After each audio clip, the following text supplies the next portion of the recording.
Assalamualaikum warahmatullahi wabarakatuh. Alhamdulillah. Alhamdulillahilladzi arsala rasulahu bil huda wa dinil haqq liyudhhirahu 'ala ad-dini kullih. Arsalahu basyiran wa nadhiran wa da'iyan ila Allahi bi'idnihi wa sirajan munira. Amma ba'd. Para pemirsa yang berbahagia, alhamdulillah sudah 1 bulan kita dididik, ditempa, digembleng oleh Ramadan. Kita tiba pada sebuah momen di bulan yang dikenal dengan Idul Fitri ataupun bulan Syawal.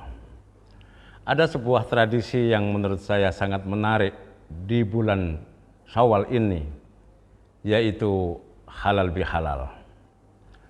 Saya katakan menarik karena tradisi halal bihalal ini tidak ditemukan di dunia Arab. Di Arab Saudi saya pernah bertanya, "Arafta ya akhi an makna halal bihalal?" Mereka menjawab, "La adri, afwan la adri." Saya tidak tahu. Pun juga teman dari negara-negara yang lain saya tanya tentang tradisi halal bihalal, mereka tidak tahu. Maka menjadi sangat beralasan kalau kemudian orang-orang di luar sana, di negara-negara selain Indonesia, tidak mengerti tentang tradisi halal bihalal. Karena memang ternyata tradisi halal bihalal yang selama ini dijalani umat Islam di Indonesia itu adalah genuine tradisi dari umat Islam yang ada di Indonesia ini.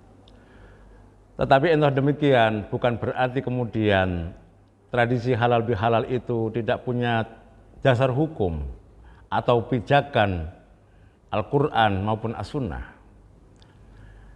Adalah surat Ali Imran ayat 133 sampai 135 itu menjadi pijakan operasional dari pelaksanaan halal bihalal.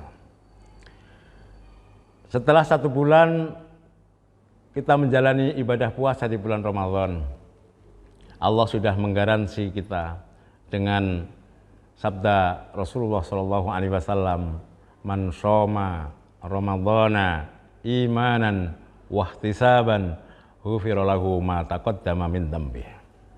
Setelah kita berpuasa Ramadan, Allah sudah memberikan jaminan seluruh dosa kita akan dimaafkan oleh Allah Subhanahu wa taala.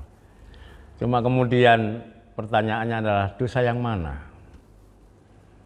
Para ulama sepakat bahwa dosa yang dimaksud di sini adalah dosa yang berkaitan dengan hak Adam. Dosa yang berkaitan dengan hak Allah. Sementara dosa yang berkaitan dengan hak Adam, dosa kita dengan sesama, itu belum terhapus dengan adanya puasa Ramadan. Oleh karena itu, para ulama dimulai dari para wali songo dulu memberikan contoh suri tauladan tentang bagaimana membuat tradisi sebuah kebiasaan yang itu sebenarnya adalah merefleksikan tentang tradisi bermaaf-maafan antara sesama muslim ini, yang kemudian dikenal dengan halal bihalal, yang dikenal dengan tradisi sejarah dalam bahasa Jawa, yaitu kita mendatangi rumah, dari satu rumah ke rumah yang lain, dari satu saudara ke saudara yang lain. Tujuannya apa? Adalah untuk saling memaafkan. Maka kalau kita lihat dalam tradisi Syawal, halal bihalal selama lebaran itu, semuanya sebenarnya adalah mencerminkan dari surat Ali Imran ayat 103, 133, 134, 135. Di sana disebutkan bahwa ciri khas orang yang muttaqin, ciri khas orang yang berhasil puasanya adalah alladzina yunfikuna fis-sarra'i wad-dharra. Coba kita lihat tradisi Syawalan, tradisi lebaran, tradisi bodo di sekitar kita. Hampir semua rumah ada makanan, hampir di semua rumah ada suguhan dengan beraneka ragam menu yang disajikan oleh tuan rumah. Itu kan sebenarnya mencerminkan alladzina yunfikuna fis-sarra wad-dharra. Orang yang beriman, yang bertakwa adalah orang yang dia dalam kondisi lapang, dalam kondisi kesempitan, dia tetap berinfak. Maka dalam hari Lebaran itu semua orang, baik kaya atau miskin, semuanya mesti kasih suguhan jajanan. Karena itu adalah manifestasi penerjemahan dari alladzina yunfikuna fis-sarra wad-dharra. Belum lagi yang tradisi angpo. Jadi jauh-jauh hari ngijolno duwe itu kan, meskipun sebenarnya yang dipakai ya uang yang paling kecil nanti, yang uang-uang besar tetap aja utuh gitu kan. Itu kan sebenarnya terjemahan dari alladzina yunfikuna fis-sarra wad-dharra.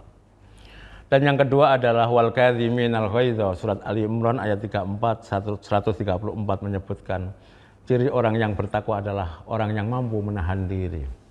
Kita menyaksikan pada momentum sejarah silaturahmi, halal bihalal, semua orang menjadi baik. Ketika ada anak kecil menumpahkan minuman, maka yang punya tuan rumah pun tidak pernah marah. Sampun to, wong pancen bocah cilik. Mboten napa-napa. Pun to niku bocah cilik. Nah, ini awal kadhiminal ghaidha, kita mampu menahan diri. Kemudian yang terakhir adalah wal afina anin nas. Ya, sebagai puncak dari tradisi halal bihalal untuk melengkapi peleburan dosa kita, dosa yang berkaitan dengan hak Allah dimaafkan dengan puasa Ramadan. Dosa yang berkaitan dengan sesama dimaafkan dengan wal afina anin nas.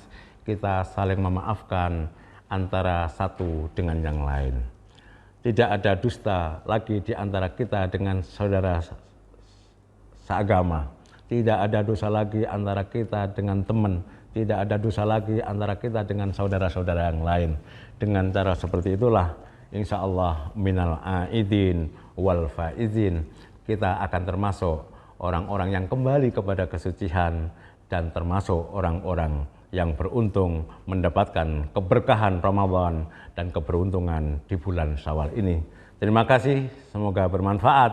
Wallahul muwaffiq ila aqwamit thoriq.